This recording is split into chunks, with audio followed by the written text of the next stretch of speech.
Hello everyone, welcome back to my channel. I'm Jo Salmons, I'm an artist and I'm a professional art doll maker. Every week I will be making something new and I will be showing you my artistic process. This week I shall show you the making of Lady Augustine. Stay tuned until the end of the video to see her photos and listen to her backstory.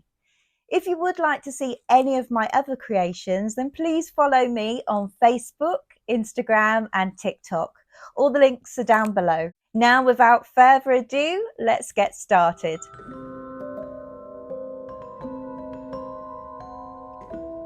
So I start off by making a face shape using kitchen foil. I then roll some air dry clay out and cover the foil. I manipulate the clay until it becomes the shape I want. When the face is dry, I remove the foil. I cut eye holes into the face and then insert the blank acrylic eyes that I use to sculpt around. I secure them into place with the clay. These eyes are only temporary and will be replaced at a later stage with the permanent eyes. I then set about sculpting the features. I usually start with the eyes. I use sculpting tools and a wet paintbrush to sculpt the features.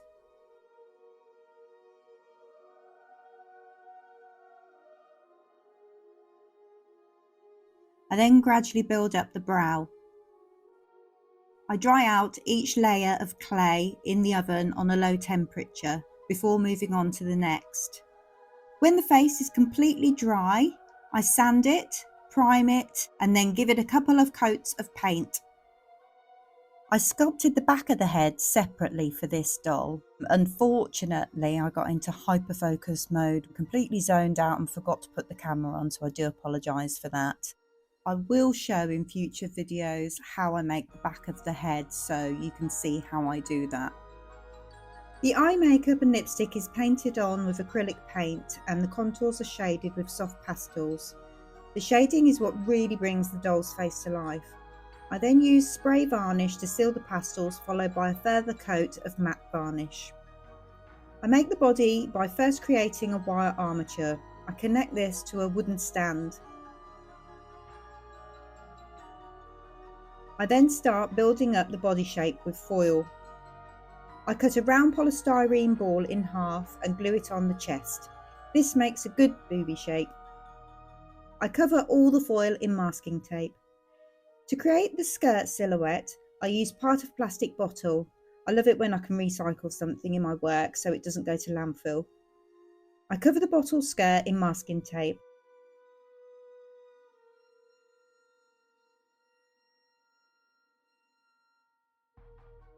I use air dry clay to sculpt the torso.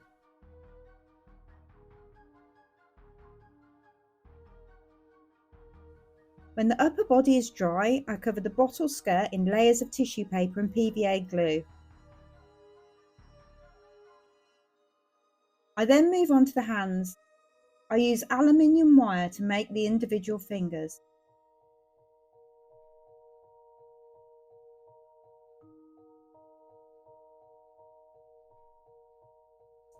I cover each finger in a layer of masking tape, then PVA glue and tissue paper.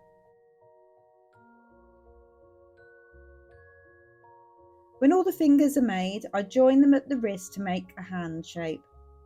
Then build up the hand with PVA glue and tissue paper.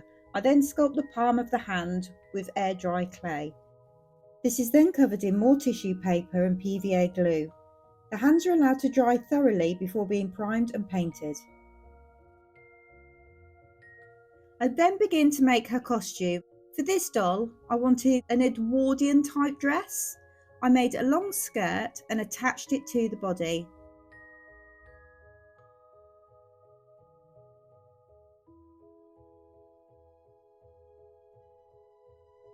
I made her arms using milliput and covered them and the torso in a layer of felt.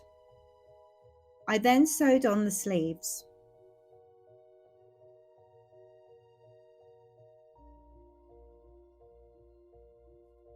After that, I draped and pinned fabric to create the top part of her dress.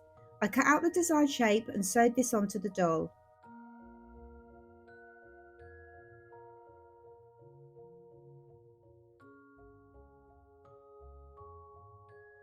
I added another skirt layer and lots of black lace.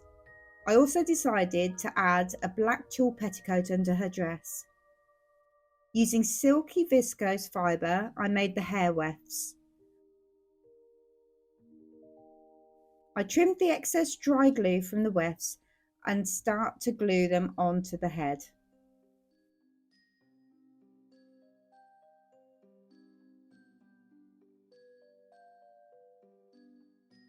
I then style her hair.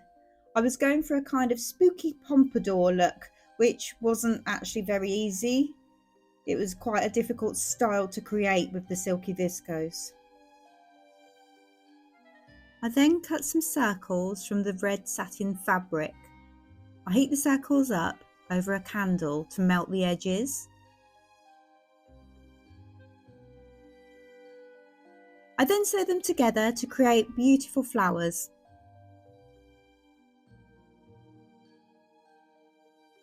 These flowers are used to decorate her hair. And voila, she is done. And here she is, the finished doll, Lady Augustine. Now, one part of doll making that I actually find quite difficult is the costuming part. It doesn't come naturally to me. I'm not a natural seamstress. So I tend to use a method called illusion costuming, which I find a lot easier than trying to make a full garment in one go. And that's what I did with Lady Augustine's dress. I'm really happy how it turned out. I absolutely love red satin dresses. I think she looks beautiful in a creepy way. Now, Lady Augustine actually comes with a little cat. Unfortunately, I got into hyperfocus mode when I was making him, so I forgot to put the camera on and record the process. I'm really sorry about that. I do tend to get in hyperfocus mode quite often when I'm making my dolls, and I literally just lose track of all time. So I'm really sorry, but you will see him in the photos. If you are sitting comfortably, I shall tell you Lady Augustine's story.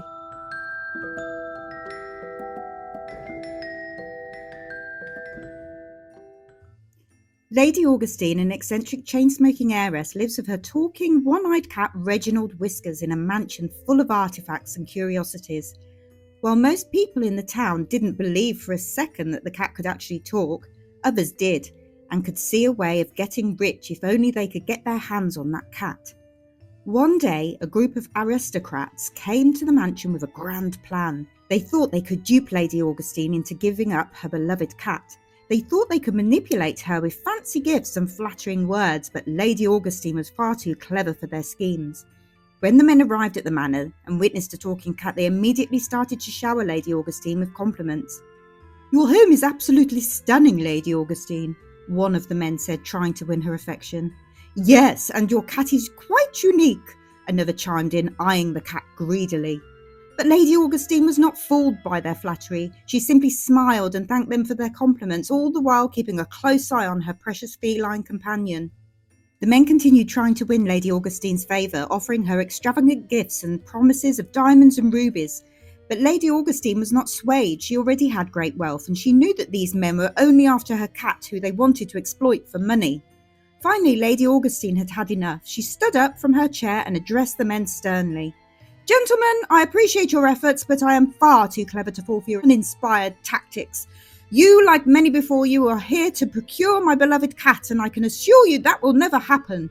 Now, if you'll excuse me, I have business to attend to. Please see yourselves out." The men left the mansion defeated and empty-handed and never came back again. Lady Augustine and Reginald Whiskers lived happily ever after, and all the men of the town knew never to underestimate the wit and cunning of an eccentric heiress and her talking cat. Thank you so much for watching. I hope you like Lady Augustine and her little cat. Tell me what you think in the comments down below.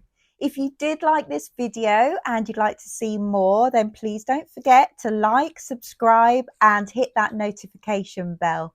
And if you would like to buy any of my little creations, you can visit my online shop, Damnato Dolls. All the links to that are down below. Thank you so much for watching. I'll see you next time. Bye.